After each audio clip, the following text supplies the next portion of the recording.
है जो एक ही विवाह करता है, पत्नी व्रत लेता है, वो एक तरह से ब्रह्मचारी भी माना जाता है। और श्री रामचंद्र जी ने पत्नी व्रत लिया था। माता जानकी जी के सिवा जिस नज़र से जानकी जी को देखा, उस नज़र से फिर दुनिया में किसी को नहीं देखा, तो या तो माँ के रूप में या बहन के रूप में। तो आप उस समय पत्नी व्रती थे और आप ब्रह्मचारी थे। ब्रह्मचारियों को छेड़ता हूं तो मुझे जल के राख होना ही पड़ता है। लेकिन यहाँ तो लाखों गोपियां हैं और कितने सुंदर आप हैं। यहाँ तो मेरे सभी बाण चलने वाले हैं। बोलो जय श्री कृष्ण। श्री ठाकुर जी ने कहा कि ठीक है, तुम्हारी जो इच्छा हो सो करो। हमारे भगवान श्री कृष्ण ने अजब तरीके से काम पर विजय प्राप्त की। देखो, कोई कहता है हम हलवा नहीं खाते। अरे हलवा मिलेगा ही नहीं तो खाओगे कहाँ से? कोई कहता है हमने ब्याह नहीं किया, हम तो ब्रह्मचारी हैं।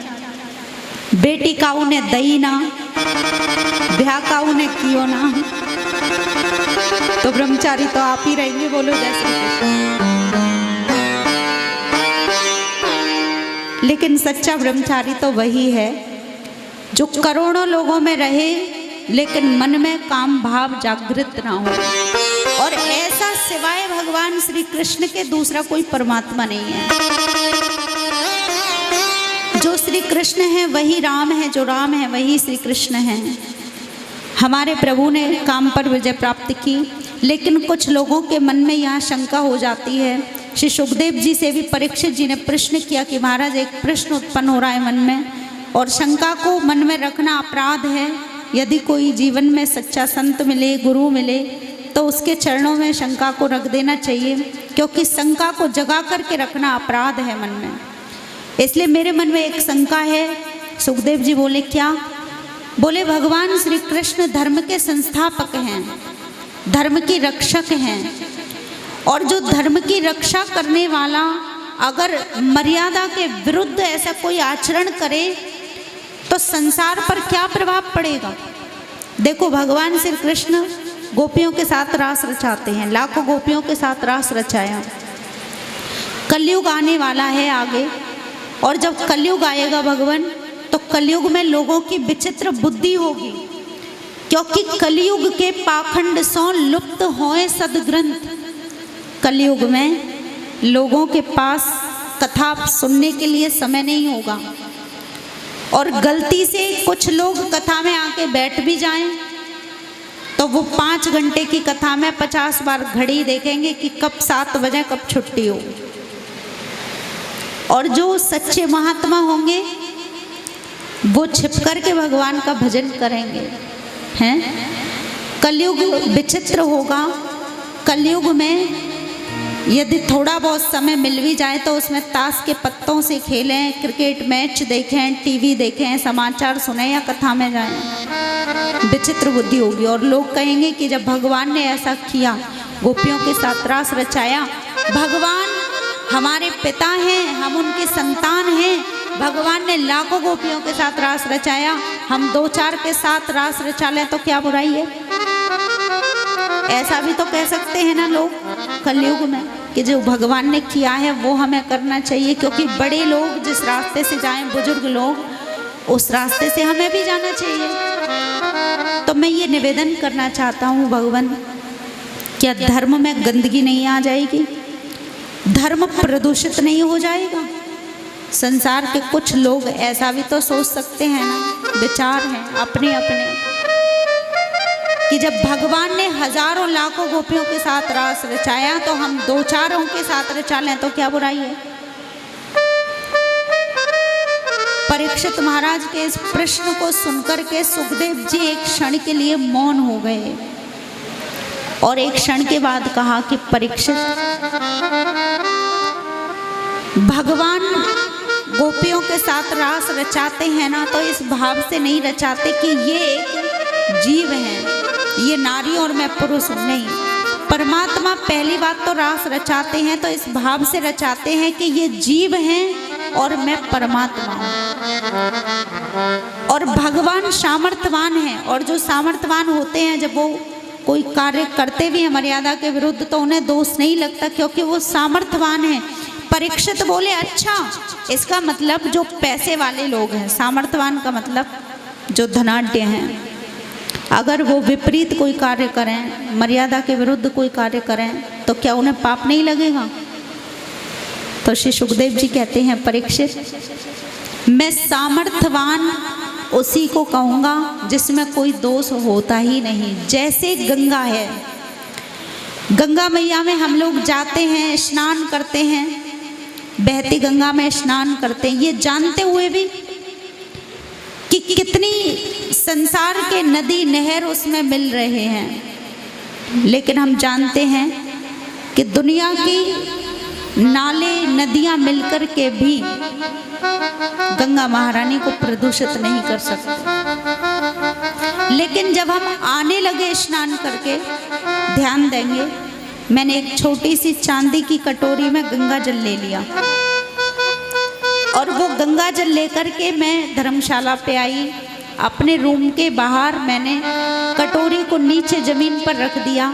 ठाकुर जी के लिए स्नान करवाने के लिए जल लेके आई थी, गंगा जल कटोरी में, और जैसे लॉक खोलने लगी तो इतने में कोई सुअर आ गया, बोलो जय श्री कृष्ण। और सुअर ने आकर के अपना मुख उस कटोरी में दे दिया, गंगा जल में दे दिया। अब जैसे मैंने देखा कि शालिग्राम भगवान के लिए मैं जो जल लेके आई थी उसमें सुअर मुंह लगा चुका है, तो क्या वो गंगा जल भगवान के स्नान के योग्य बचा?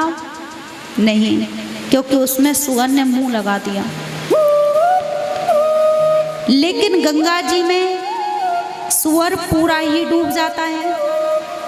गंगा जी में आपने देखा होगा कितने पशु पक्षी पानी पीते हैं, गंगा जी में सुअर पूरा डूब के स्नान करे तो भी हम स्नान करते हैं हर हर गंगे कह के।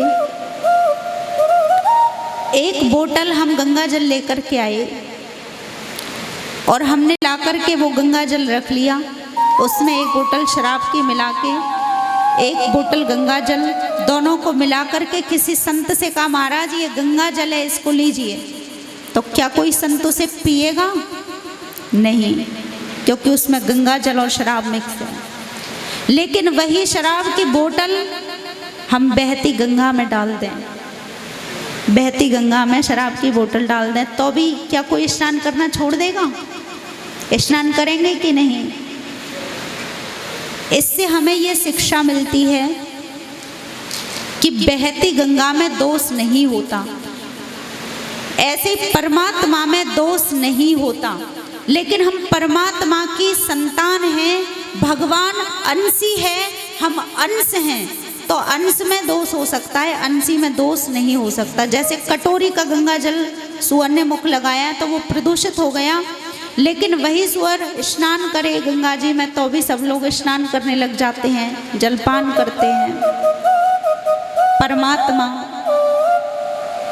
जो भी करते हैं लीला में, उसमें हमारी भावनाओं में दोष हो सकता है, क्योंकि हमारी आंखों पे चश्मा जैसे रंग का होगा, हमें दुनिया वैसी तो दिखेगी ना। मान लीजिए कोई श्वेत रंग की मणि है, श्वेत रंग की मणि हमारे सन्मुख रखी है, हमारी आंखों पे काला चश्मा है तो वो हमें मणि काली दिखाई देगी। बगल में एक और खड़ा है, उससे पूछा कि तुझे मणि कैसी दिखती? उसकी आंखों पे लाल रंग का चश्मा था तो उसको लाल दिखने लगी। तीसरे ने पीले कलर का चश्मा लगा रखा तो उसको पीली दिख रही है। इसका मतलब उसमें मणि का दोष नहीं, आंखों पे चश्मा जैसा होगा, परमात्मा वैसे ही दिखाई देते हैं। भगवान श्री कृष्ण ने जब रास रचाया तो एक दिन नहीं, 2 दिन नहीं, पूरे 6 महीने तक 24 घंटे रचाते रहे। पूरे 6 महीने तक रास चलता रहा। और ऐसा साधारण लोग ऐसा नहीं कर सकते, क्योंकि गोपियाँ अपने घरों को छोड़ करके गई, परिवार को, पति बच्चों को छोड़ करके पहुँची, 6 महीने तक नाचती रही गोपियाँ। तो बताओ अगर कोई 1 घंटा नाच ले तो दूसरे घंटे में तो मूर्छित हो जाए। तो इसका मतलब वो साक्षात वेद के मंत्र हैं गोपियाँ, वेद की ऋचाएँ हैं गोपियाँ, बड़े बड़े संत हैं वो गोपियाँ जो भगवान के साथ लीला करने के लिए प्रकट हुए हैं। और ये लीला काम को जीतने की लीला है। भगवान जो करते हैं एक लीला के लिए करते हैं। और देखो कितनी सुंदर बात कही। देखो जो लोग ये कहते हैं कि भगवान ने रास रचाया हम भी रचाएंगे, भगवान ने जो किया है वो हम करेंगे, तो उनके लिए श्री सुखदेव जी कहते हैं कि भगवान ने तो गिरिराज जी को उठाया था तो वो उठा के दिखाओ। भगवान ने तो पूतना राक्षसी को भी मारा था जिसमें 10,000 हाथियों का बल था। अरे पड़ोस में लड़ाई होती है तो तुम घर में घुस जाते, अंदर से लॉक और लगा लेते हैं। बोलो जय श्री कृष्ण। पड़ोस में किसी में लड़ाई हो जाए तो घर में घुस जाते कि नहीं, अंदर से लॉक और लगा लेते हैं। लेकिन हमारे श्री ठाकुर जी ने गिरिराज जी को उठाया, हमारे श्री ठाकुर जी ने पूतना का उद्धार किया, शंकर जी ने विषपान किया। भगवान ने जो किया है वो व्यक्ति कभी नहीं कर सकता, जीव कभी नहीं कर सकता। शंकर जी ने विषपान किया, हजारों टन विष पी गए तो बुखार तक नहीं आया। और हम अंश हैं तो तोले 2 तोले ही पी के देख लें जहर, कुछ देर में ही राम नाम सत्य हो जाएगा। राम जी ने जो किया है वो हमें करना चाहिए। श्री राम जी ने जो किया है, भगवान प्रातःकाल उठकर राम जी प्रणाम करते माता पिता को, वो हम कर सकते हैं। लेकिन श्री कृष्ण ने जो किया है वो हम नहीं कर सकते। राम जी ने माता पिता की आज्ञा का पालन किया, भाई भाई में प्रेम था, माता के प्रति, गुरु के प्रति, बहन के प्रति कैसा आदर हो, ये हमें श्री राम कथा सिखाती है। लेकिन श्री कृष्ण कथा तो अद्भुत है। श्री कृष्ण ने जो किया है वो हम कभी कर ही नहीं सकते। तो श्री कृष्ण भगवान साक्षात परमात्मा हैं, उनके बारे में ऐसे शंका करना हमारी भावनाओं में दोष है, परमात्मा में नहीं। फिर यहाँ कामदेव के अभिमान की निवृत्ति की और श्री ठाकुर जी ने महारास रचाया। बहुत सुंदर प्रसंग आता है आगे। फिर भगवान लौट कर के आते हैं अपने अपने घरों में, गोपियाँ आकर के घर के कार्यों को करने लग जाती हैं। यहाँ से आगे की कथा बहुत सुंदर और सुखद है। आज की कथा हम लोग श्रवण करें, उससे पूर्व आइए ठाकुर जी के चरणों में 2 मिनट प्रणाम करते हुए। हो बनवारी रे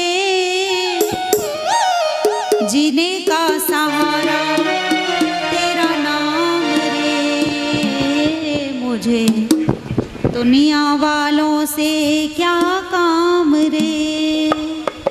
बनवारी रे जीने का सहारा तेरा नाम रे, मुझे दुनिया वालों से क्या काम रे।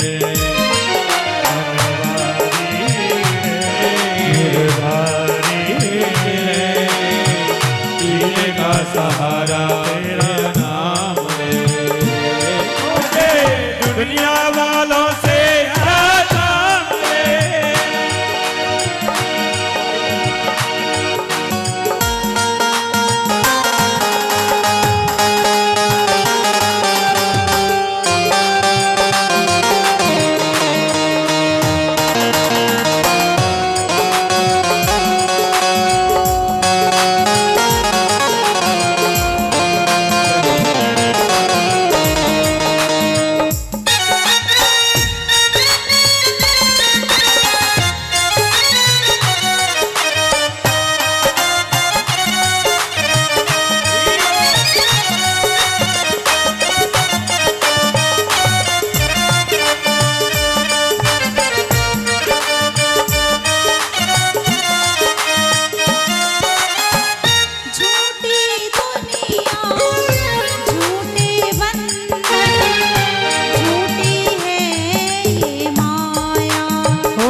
दुनिया वालों से क्या काम रे।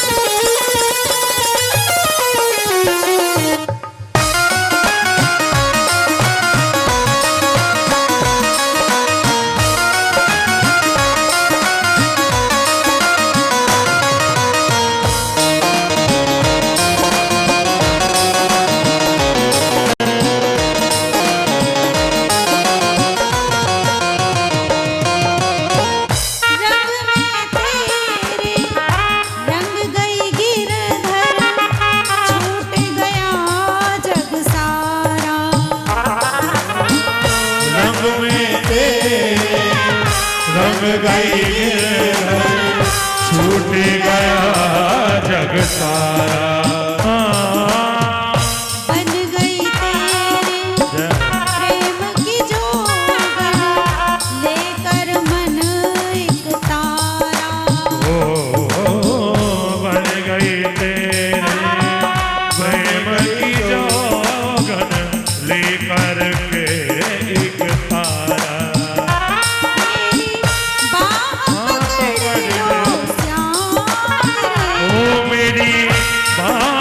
पकड़ लो श्याम रे बनवारी।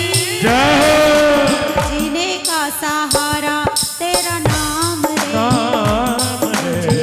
दुनिया वालों से क्या काम रे। बनवारी रे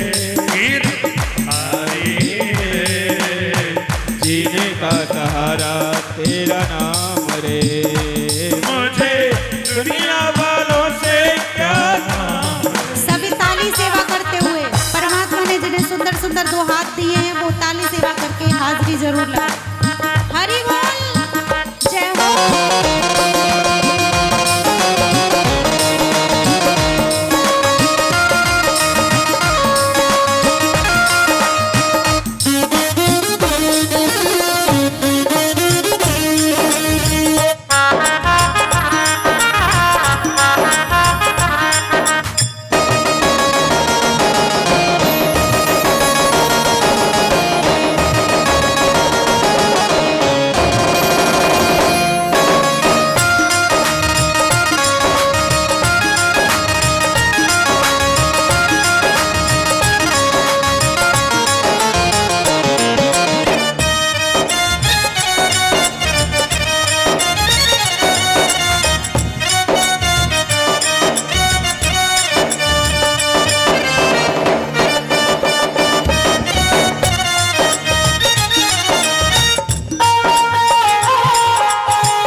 दर्शन तेरा जिस दिन पाऊं हर चिंता मिट जाए।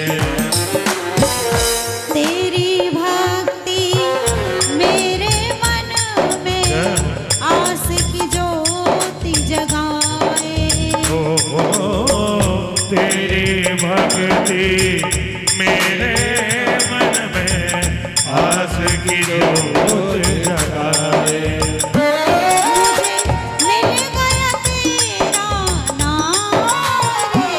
मुझे मिल गया तेरा नाम रे। बनवारी रे जीने का सहारा तेरा नाम रे। दुनिया वालों से क्या काम रे।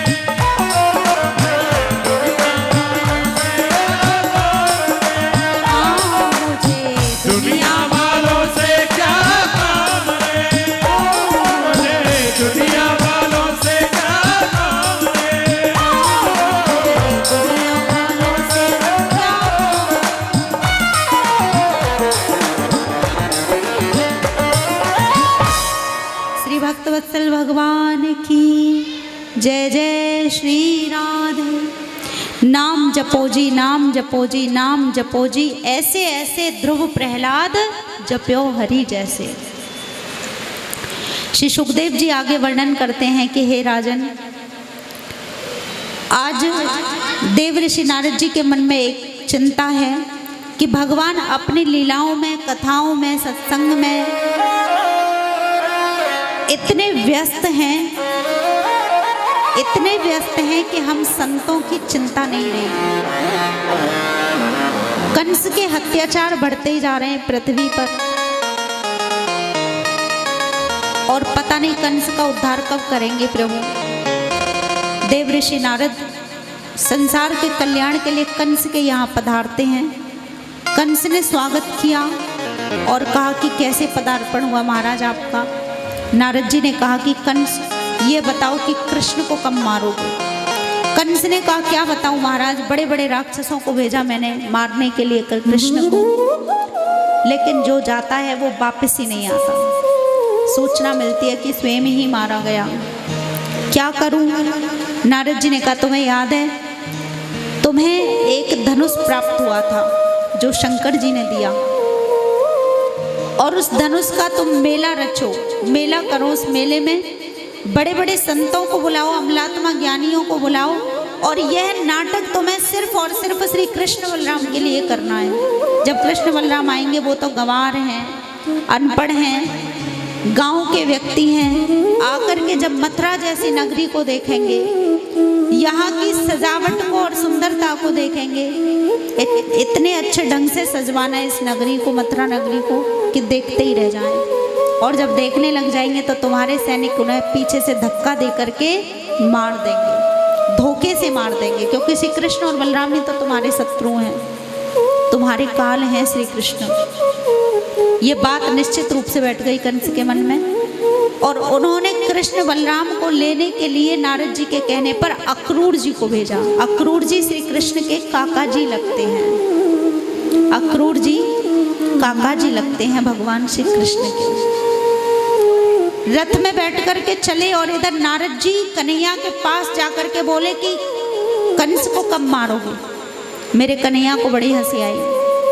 कन्हैया बोले कि बाबा आप कितने चतुर हैं, मथुरा में जाकर के मेरे बारे में बोलाई कि कृष्ण को कब मारोगे, और यहाँ आकर के हमसे कह रही हो कि कंस को कब मारोगे, और डेट भी दोनों को परसों की दे दी। बोलो जय श्री कृष्ण। कन्हैया ने कहा, नारद जी ने कहा कि प्रभु आप तो जानते ही हैं ये नारद जो करता है अच्छे के लिए ही करता है, लेकिन प्रभु बस अब देर मत लगाओ, बस उसका उद्धार कर दो, क्योंकि पाप का घड़ा बहुत भर चुका है। कन्हैया ने कितनी सुंदर बात कही कि बाबा मैं मारने वाला और बचाने वाला कौन होता हूँ, मनुष्य जैसा कर्म करता है उसे वैसा ही फल प्राप्त होता है। कि बोया पेड़ बबूल का आम कहाँ ते आए। यदि हम बबूल का वृक्ष लगाएंगे तो आम तो नहीं पा सकते। जैसा किया जैसी करनी वैसा फल आज नहीं तो निश्चय कल। आदमी कर्म तो करता नहीं है और झाड़े पर विश्वास करता है। कभी कभी कुछ बातें ऐसी हो जाती हैं जीवन में। भीड़ देखने लायक थी जिस दिन झाड़ा लगाने वाले वो बाबा यहाँ आए थे। इसमें माताओं का नंबर सबसे आगे रहता है, माताओं की भीड़ देखने लायक होती है। लेकिन अब तो यहाँ सच्चे श्रोतागण बैठे हैं, क्योंकि जो सच्चे हैं वो बैठे हैं, बाकी झाड़ा और झपटे वाले तो बाहर ही हैं। झाड़ा लगवाना अच्छी बात है, लेकिन सत्संग से बड़ा झाड़ा दुनिया में कोई हो सकता है क्या? तो कहने का मतलब आदमी कर्म करता है छोटे और सोचता है कि झाड़ा लगवाने से सही हो जाऊंगा। भगवान भी सही नहीं कर सकते, क्योंकि कर्म अच्छा करो, मुख्य है कर्म। व्यक्ति मन में विचार करता है मैं ऐसा करूंगा वैसा करूंगा, लेकिन होगा क्या ये तो परमात्मा को ही पता है। बस कर्म करे। आदमी कहता है मैं करूंगा करूंगा करूंगा करूंगा, करते करते संसार से चला जाता है कर्म नहीं करता, बस करूँगा करूँगा करते रहता है। अरे कर्म करो, करूँगा नहीं करो। जिसने आज नहीं संभाला वो कल भी नहीं संभाल सकता। वर्तमान के समय को सुधारो। जो समय बीत गया सो बीत गया। जो वर्तमान, जिसने वर्तमान पर ध्यान दे दिया तो उसका भविष्य भी अच्छा ही होगा। आज अक्रूर जी महाराज भगवान को लेने के लिए पहुँचे। जैसे ही भगवान श्री कृष्ण ने देखा कि अक्रूर जी काका जी आए हैं, प्रणाम किया, गले से लगाया। पूरे ब्रज में समाचार फैल गया कि कोई मथुरा से आयो है। भैया क्यों आयो है, जानकारी करो। तो सभी लोग सभा में पहुँचे। सभा में निवेदन किया नंद बाबा ने कि भैया आपको कैसे आनो भयो। तो श्री अक्रूर जी कहते हैं कि नंद बाबा से कहा कि भैया मुझको ऐसा लगा कि कंस के विचार बिल्कुल बदल गए हैं। आजकल वो पूजा पाठ भी करने लगे हैं और बहुत बड़ा एक यज्ञ कर रहे हैं। उसी यज्ञ में बड़े बड़े संत पधारेंगे और मैं कृष्ण बलराम को लेने के लिए आया उनकी आज्ञा से।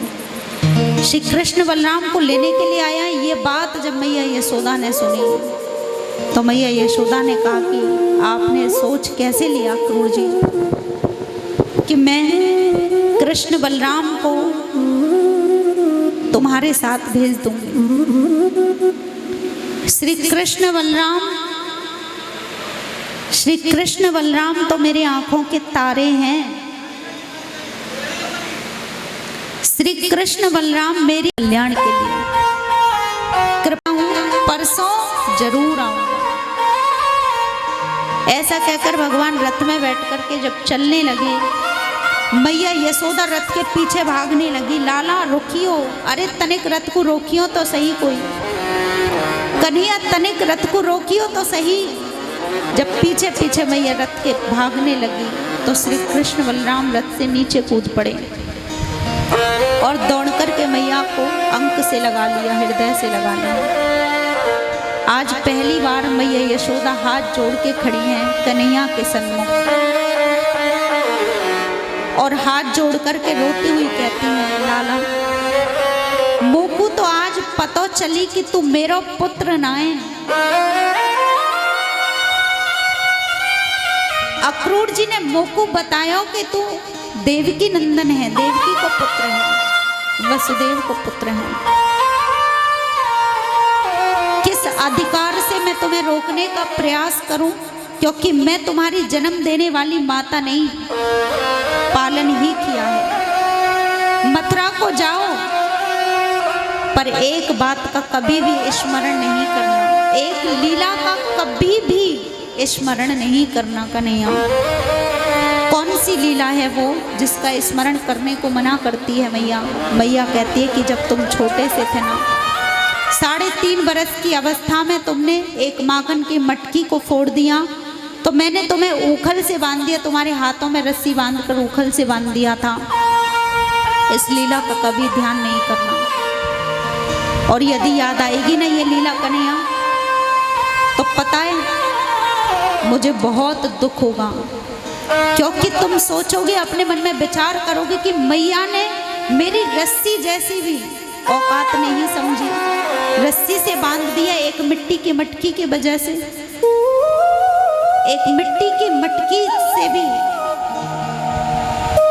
मिट्टी की मटकी जैसी भी मेरी औकात नहीं समझी मैया ने, मुझे रस्सी से बांध करके उखल से बांध दिया। इस लीला का कभी स्मरण नहीं करना। और मुझे पता होता ना कि तुम मेरे पुत्र नहीं हो तो ये गलती ये ग्वालिन यशोदा अनपढ़ गवार ये ग्वालिन कभी नहीं करती। मथुरा को जाओ पर इस लीला का कभी स्मरण नहीं करना। ये दृश्य, ये बात सुनकर के भगवान स्तब्ध हो गए और नेत्रों से अश्रुओं के पनारे बह चले। कन्हैया कहते हैं मैया ये बात मुझे बार बार याद आएगी, ये लीला तो मुझे बार बार स्मरण होगी, क्योंकि आज तक इस परमात्मा की बनाई हुई दुनिया में कोई ऐसा नहीं है जो भगवान को बांध सका हो। बस एक ही है और वो है माँ यशोदा, जिसके बंधन में भगवान बंधे, जिसने कन्हैया का कान तक पकड़ लिया। जो ताकत ब्रह्मा में नहीं है, जो ताकत शंकर जी में नहीं है, वो ताकत मैया यशोदा के प्रेम में है भाव,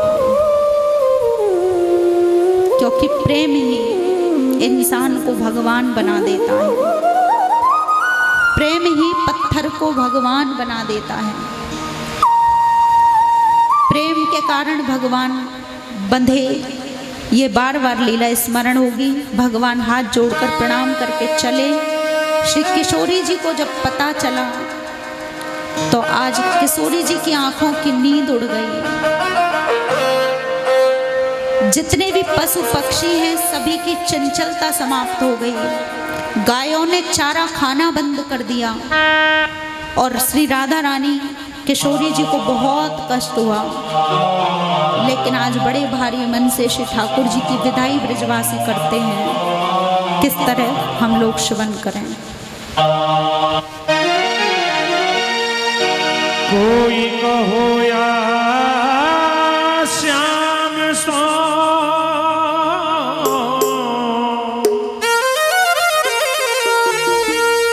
मेरे मन की पीर, परसों की कह चली श्याम अब कैसे धारू दी।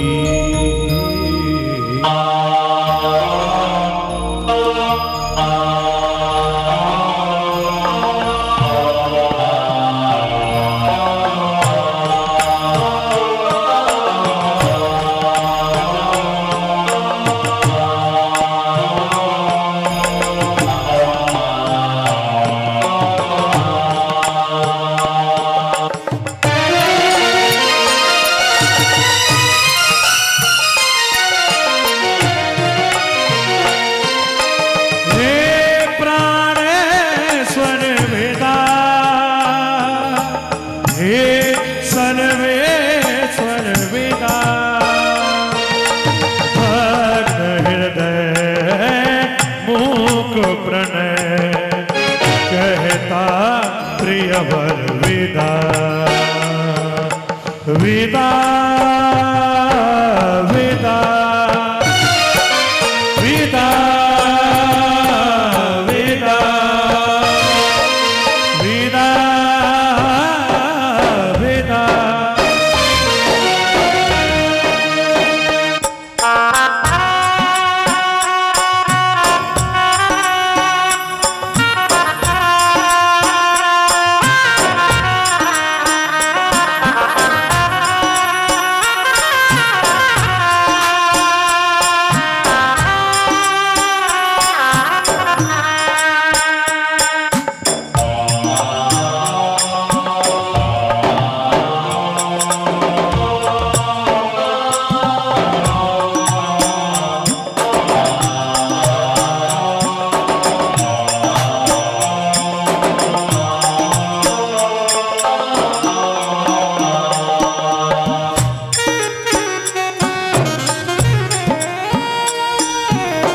संग तुम्हारे जा ना सकूं मैं, तुमको रोक ना पाऊं।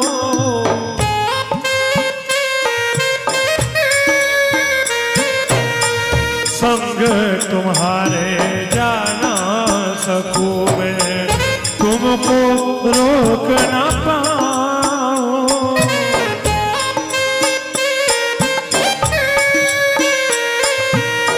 तुम तो चले कर्तव्य के पथ पर, मैं किस पथ पर जाऊं। हे योगेश्वर वेदा, हे मुरलीधर वेदा, भग्न हृदय मूक प्रणय कहता प्रिय वर वेदा। वेदा वेदा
के बीच बहेगी यमुना की एक धारा।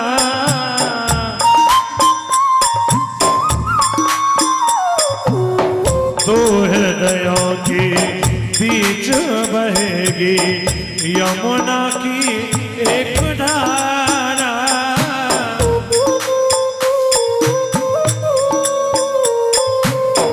धरती के इस आंगन में अब अंतिम मिलन हमारा। कर्म के पथ पर विदा, धर्म के रथ पर विदा। भग्न हृदय मूक प्रणय कहता प्रिय भर विदा। विदा विदा विदा। जहाँ काम तहाँ राम नहीं, जहाँ राम नहीं काम। जहाँ राम जी आ गए वहाँ काम नहीं आ सकता। तो कामदेव को भस्म करने वाले श्री महादेव जी का जो आश्रय लेते हैं, महादेव जी के चरणों का आश्रय लेने से काम भस्म हो जाता है। तो श्री कृष्ण भगवान ने अपने सिर पर मोर पंख धारण करके शिक्षा दी संसार को कि जो काम त्यागी होते हैं वो हमें इतने प्रिय हैं कि हम उन्हें सिर पर रखने के लिए तैयार हैं। फिर भगवान का 5वां त्याग ये था कि जब तक प्रभु ब्रज में रहे, भगवान ने अपने सिर के जो केस हैं, जो जड़ूले उतरवाने का कार्यक्रम होता है बच्चे का, भगवान ने बचपन के केश नहीं उतरवाए, जड़ूले नहीं उतरवाए, क्योंकि उनकी प्रतिज्ञा थी कि जब तक मैं कंस का उद्धार नहीं कर देता जन्म के जड़ूलों को नहीं उतरवाऊंगा। क्योंकि हमारे यहाँ 16 प्रकार के संस्कार होते हैं संस्कृति में। हमारी भारतीय संस्कृति में कितने संस्कार हैं? 16 प्रकार के संस्कार, जिनमें से मुख्य मुख्य जो संस्कार हैं जैसे जन्म संस्कार या नामकरण संस्कार या फिर जनेऊ संस्कार, मुंडन संस्कार, विवाह संस्कार और अंत में जब संसार से व्यक्ति जाता है तो अंतिम संस्कार। लेकिन सभी संस्कारों को हम भूलते जा रहे हैं दिनों दिन। 16 प्रकार के संस्कारों में से ले दे करके अगर कोई बचा है तो बस 1-2 संस्कार बचे। संस्कृति को जीवन में नहीं उतारा, शास्त्रों में जैसा लिखा है उसके अनुसार जीवन को नहीं जिया, इसीलिए आज हम दुखी हैं। आज विवाह, कल तलाक, कल विवाह, फिर परसों तलाक। क्योंकि संस्कृति के अनुसार अगर हम चलें तो रिश्ते मजबूत